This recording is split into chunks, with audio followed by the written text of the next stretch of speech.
आज हम बात करेंगे पनडुब्बियों की, यानी सबमरीन होती हैं वो क्या होती हैं।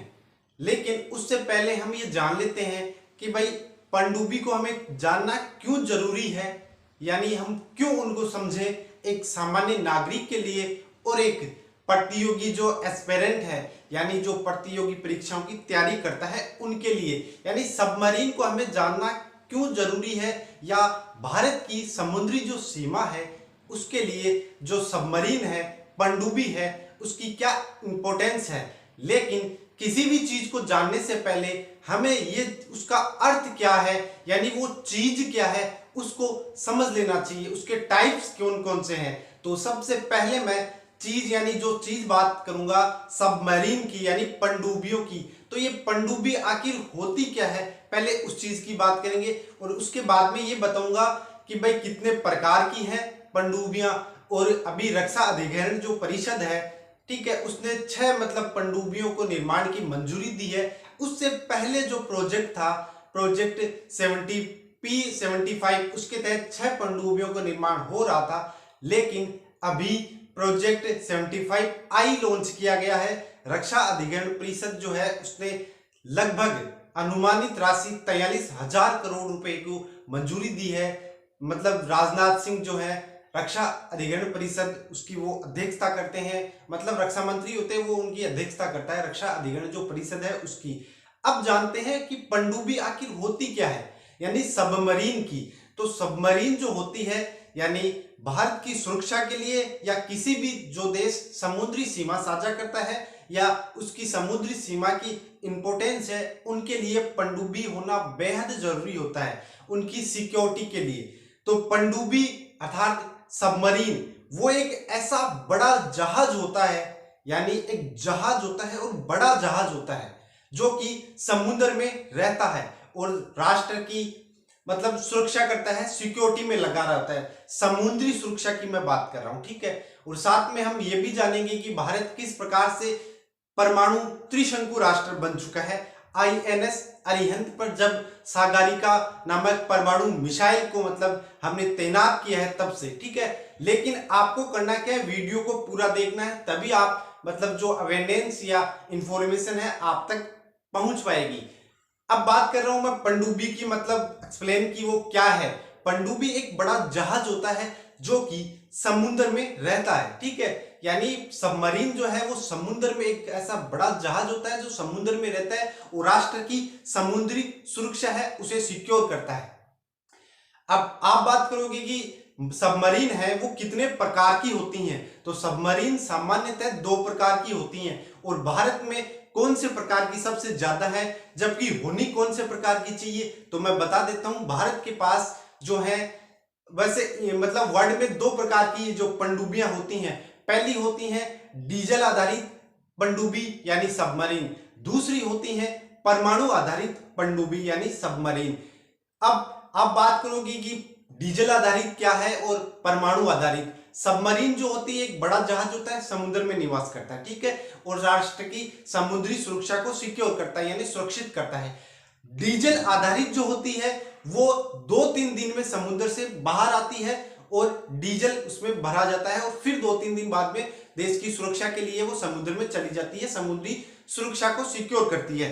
लेकिन जो परमाणु आधारित पनडुब्बी होती है या सबमरीन होती है वो आप मतलब एस्टिमेट कीजिए वो 5 से 6 महीने के बाद में बाहर आती है। कितने महीने बाद में? 5 से 6 महीने के बाद में वो बाहर आती है जो परमाणु आधारित जो पनडुब्बी है वो।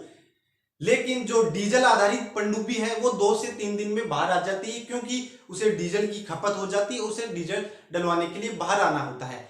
लेकिन अब आप बात करोगे भारत हमारे पास कौन सी है, तो हमारे पास ज्यादातर जो है वो है डीजल आधारित। लेकिन हमारे पास INS अरिहंत जो कि स्वदेशी है वो एक परमाणु आधारित भी है, ठीक है। जो पहली परमाणु आधारित पनडुब्बी या सबमरीन है जिसके ऊपर हमने सागरिका नाम का मतलब परमाणु मिसाइल तैनात की है, जिसके माध्यम से भारत ऐसा राष्ट्र हो गया है परमाणु त्रिशंकु राष्ट्र।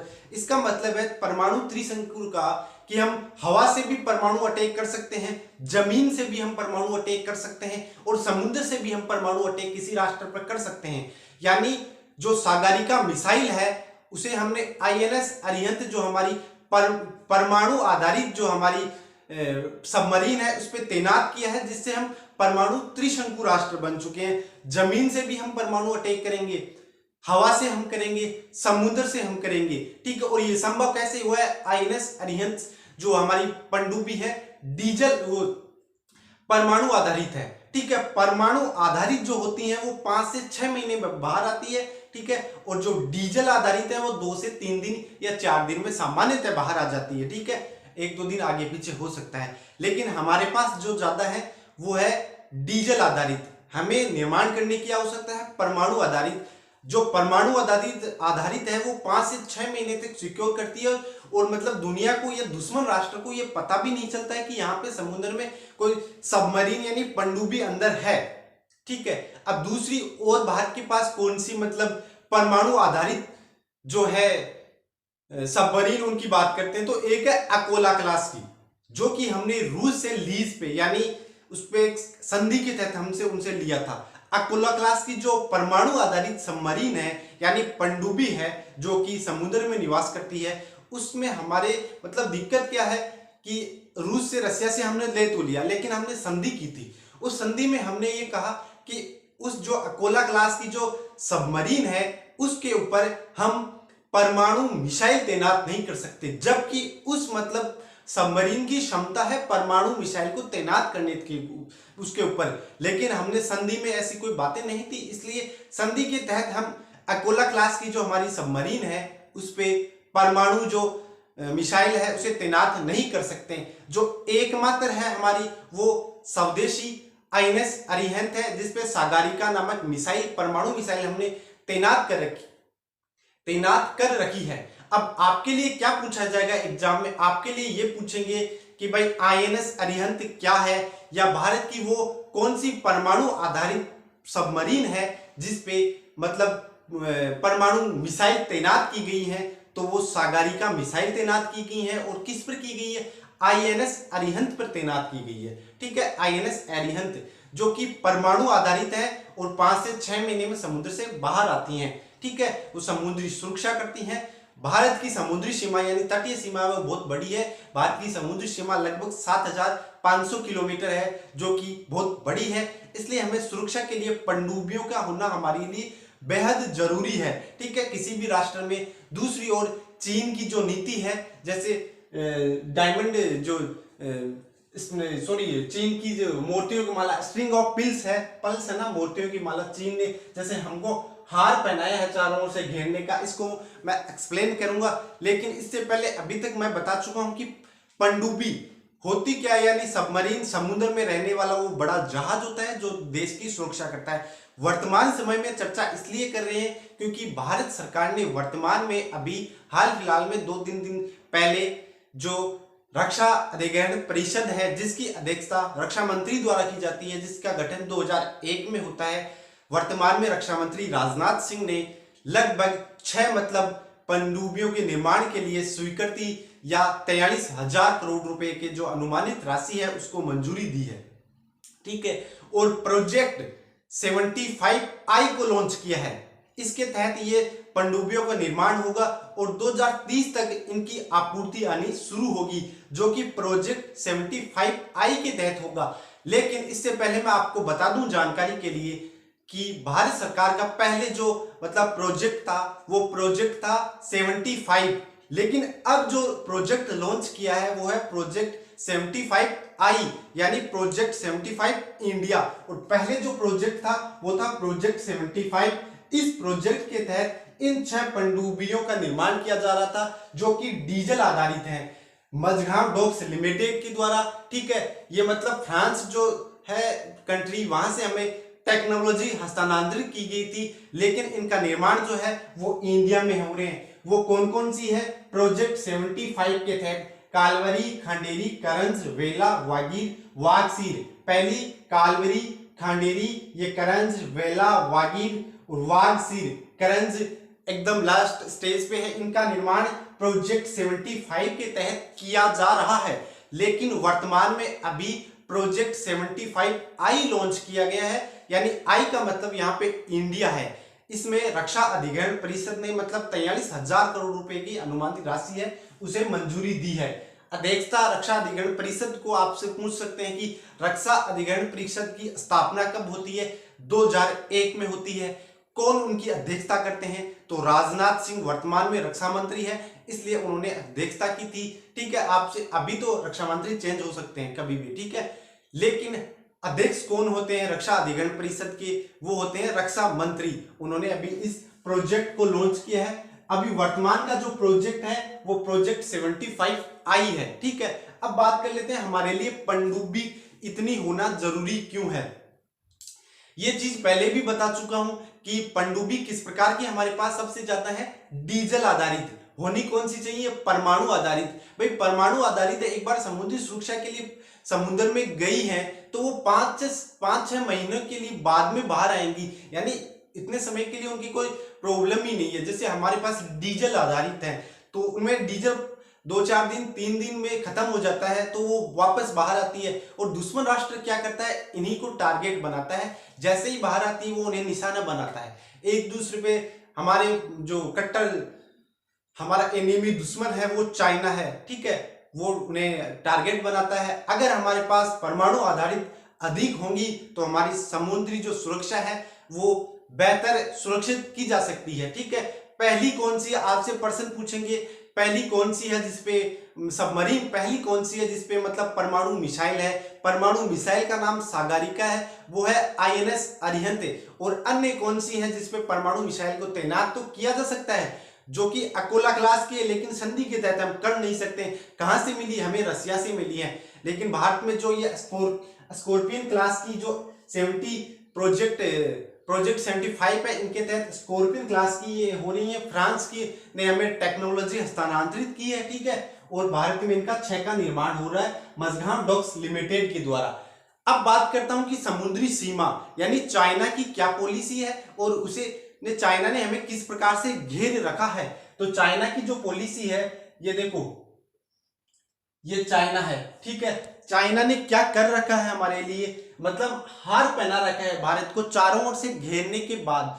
अमेरिका ने जो ये चाइना की मतलब घेरने की इंडिया को पॉलिसी है, इसे स्ट्रिंग ऑफ पर्ल्स यानी मोतियों का हार, यानी चाइना में ने हमें मोतियों का हार पहना रखा है, यानी चारों ओर से हमें घेर रखा है चाइना ने। किस प्रकार से? जैसे म्यांमार में इनका अड्डा है, श्रीलंका में हम्बनटोटा, ठीक है, यहाँ पे अभी पोर्ट सिटी का निर्माण भी चाइना मतलब लीज पे जो श्रीलंका की सरकार है वहां पे बिल पास कर दिया है और इनको मंजूरी दे दी कि वो पोर्ट सिटी का यहाँ पे निर्माण करेंगे, ठीक है। और मालदीव में यहाँ पे माले जो इनकी राजधानी है, यहाँ पे भी एयरपोर्ट का निर्माण किया जा रहा है।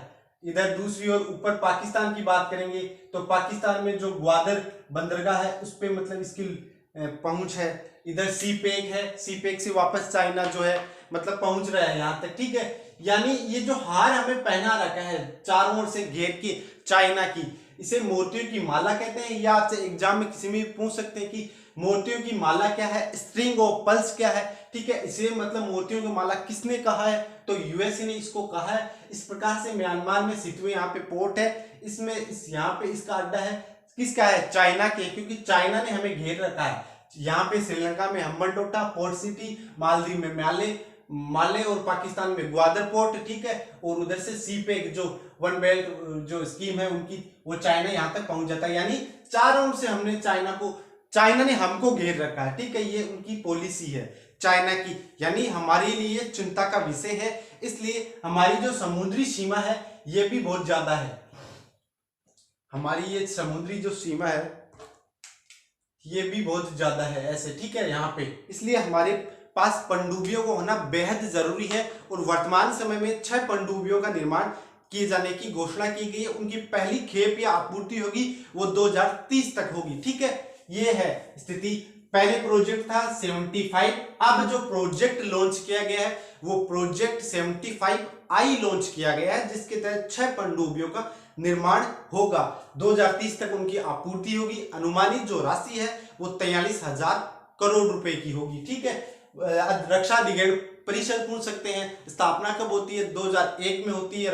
अध्यक्षता कौन करते हैं, रक्षा मंत्री करते हैं। प्रश्न ऐसे ही उठेंगे आपके लिए किसी भी प्रकार की कंपटीशन एग्जाम में। अब ठीक है, ये टॉपिक तो हो गया है। आपको क्या करना है, क्लास को लाइक करना है, चैनल को सब्सक्राइब करना है, और इसी प्रकार के वीडियोस देखने के लिए आपको कमेंट सेक्शन में जाना है, वहां पे बताना है कि हमें किस प्रकार के वीडियो चाहिए, कौन सा टॉपिक पे चाहिए। यानी किसी भी प्रकार का कोई चीज अगर समझ में कहीं पे भी नहीं आती है तो आप कमेंट में बताएं कि ठीक है, हमें ऑथेंटिक चीज इस चीज पे मतलब वीडियो पे या किसी टॉपिक पे चाहिए तो ऑथेंटिक आपको दी जाएगी। यहाँ पे ये चीन की पॉलिसी बात कर ली, और ये वर्तमान में जो उनका ये प्रोजेक्ट है उसकी बात कर ले भारत सरकार का, वो है प्रोजेक्ट 75I। ये वर्तमान में इनका भारत सरकार का मतलब प्रोजेक्ट है। 6 पनडुब्बियों को निर्माण किया जाएगा। मैं बता चुका हूं पनडुब्बी क्या है, ठीक है। दूसरी चीज ये भी हमने देखा है कि हम किसी चीज को पढ़ते हैं तो उसे क्यों पढ़ते हैं। पहली चीज है क्यों पढ़ते हैं, दूसरी चीज मेरे लिए मैं क्यों पढ़ूं उसे। तो सामान्य जो जानकारी के लिए देख रहे हैं इस वीडियो को, उनके लिए तो यह है कि पनडुब्बी होती क्या। उन्हें अक्सर लोगों को ये नहीं पता कि पनडुब्बी है क्या, ठीक है। उन यानी जो सामान्य लोग हैं उनके लिए तो अवेयरनेस जाएगी, यानी उनके पास जानकारी उपलब्ध होगी। और जो प्रतियोगी परीक्षा की दृष्टिकोण से बैठे हैं उनके लिए ये होगा कि चाइना की क्या पॉलिसी है, किस प्रकार से उन्हें यानी चाइना ने इंडिया को घेरे रखा है, कौन सा पोर्ट कहां पे है, INS अरिहंत क्या है, उस पे सागरिका मिसाइल क्या है, पनडुब्बी कितने प्रकार की होती है, वर्तमान में जो रक्षा अधिग्रहण परिषद है वो क्या है, अध्यक्षता कौन करते हैं, कितने करोड़ रुपए की मतलब राशि को मंजूरी मिली है भारत सरकार की तरफ से, ठीक है। इन सब को जानकारी हमारे पास, यानी पहले जो कार्यक्रम था प्रोजेक्ट 75, इसके तहत तो इन 6 का निर्माण हो रहा है। इनका आप नाम याद कर सकते हो। वर्तमान में जो प्रोजेक्ट 75I यानी इंडिया है उसके तहत 6 का निर्माण होगा। और आगे अपडेट रहने के लिए जो प्रोजेक्ट 75I है इनसे संबंधित कोई जानकारी आती है वो वीडियो के माध्यम से बता दी जाएंगी, ठीक है। वो कौन सी क्या होगी और मोर अपडेट के लिए बता रहा हूं मैं, ठीक है। लेकिन दूसरी चीज हमारे लिए आप खुद भी ये मतलब एक बार सोच के देखना, या कमेंट में मुझे बताना कि किस प्रकार की पनडुब्बी हमारे पास होना बेहद जरूरी है, या डीजल आधारित हमारे पास ज्यादा होनी चाहिए, या परमाणु आधारित हमारे पास पनडुब्बी ज्यादा होना चाहिए। क्लास को लाइक करना है, वीडियो को शेयर करना है। धन्यवाद।